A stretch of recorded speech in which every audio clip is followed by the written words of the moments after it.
I'm so glad that you asked about this term, natural family planning, because this is one of those pieces that's kind of very frequently confused and different people use it in different ways.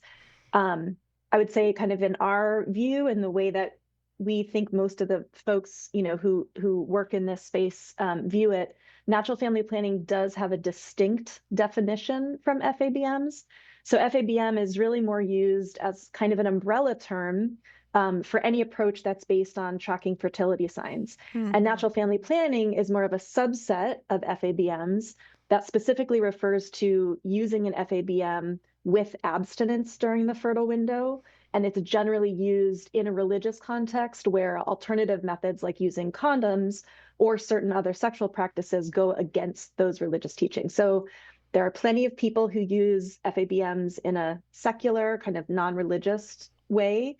And then the folks who are using FABMs that are really arising from a religious tradition and kind of incorporating different sexual behaviors along those lines tend to be using what they call natural family planning. But you'll hear different people use those terms interchangeably. So it's kind of an evolution that we're trying to help people talk more easily about these methods. And in fact, I mean, I think some of these methods have a long history in religious practices, no? Like, certainly the Catholic Church has been promoting these methods as some of these methods, like the calendar and the thermometer and all, as the only method you could use to control fertility.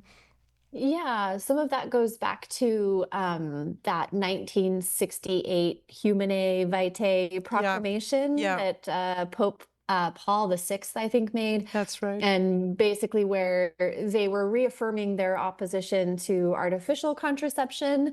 But I think one part that was relatively underlooked in that proclamation was that the church was also asking for Catholic scientists to help them develop methods that naturally could support people's family planning desires within the Roman Catholic Church. Yeah. And what you had coming out of that were several Catholic scientists who dedicated significant time to kind of developing some of these fertility awareness-based methods. So from that, you have the Billings method and the Creighton fertility method, and some of these other methods that have kind of emerged as a result of people heeding that call and attempting to come up with methods that could fit this specific requirement from the Catholic Church.